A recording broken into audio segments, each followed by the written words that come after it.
kasama niya.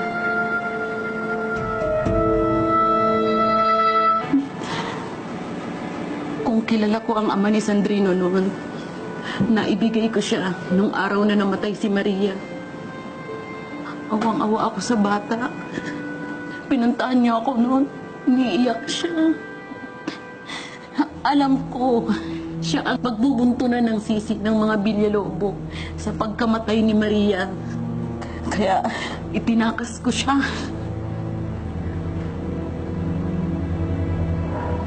Saan kayo tumira? Wala akong mapagdalhan sa kanya noon. Pumunta kami sa gubat. Tumigil kami doon ng ilang araw hanggang sa may dumating na babae. Pilit niyang kinukuha sa akin si Sandrino. Babae? Ano nangyari? Bakit niya kinukuha si Sandrino? Kakaiba siya. Hindi ko alam kung ano siya. Parang may kakaibang kapangyarihan.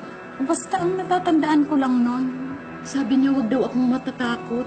Dahil malakas siya sa akin, nakuha niya si Sandrino sa akin. Nagpakilala ba siya sa inyo? Anong pangalan niya?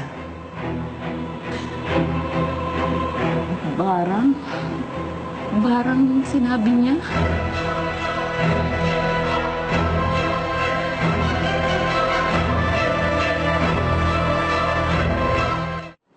Yung ba ang huling pagkikita niyo? Hindi. May isang beses pa. Matagal na panahon na yun. Dekada na. Tuwing kaarawan niya, pinupuntahan ko siya dun sa kakahuyan, sa tinirahan namin. Gusto kong malaman kung buhay pa siya. Hanggang sa bigyan ako ng pagkakataon. Aling Narsing? Aling Narsing, kayo nga. Sandrino? Sandrino, ikaw nga. Diyos ko, salamat buhay ka. Saan ka nakatira ngayon? Malayo man sa lahat. Hindi ka tulad noon. Nakikita kong maayos ang lagay niya.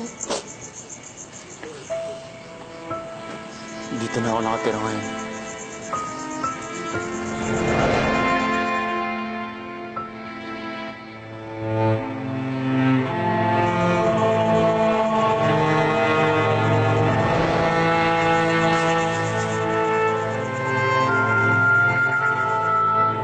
Yan ang huling beses na nakita ko si Sandrino.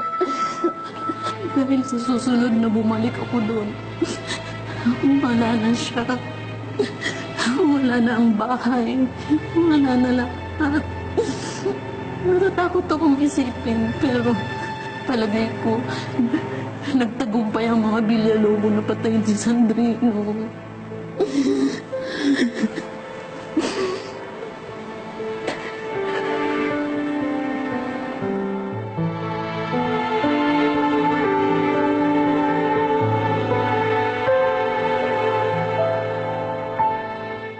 Mga kapamilya, mag-subscribe na sa ABS-CBN Entertainment YouTube channel at panoorin ang iba pang La Luna Sangre videos. Sa bawat pag-ikot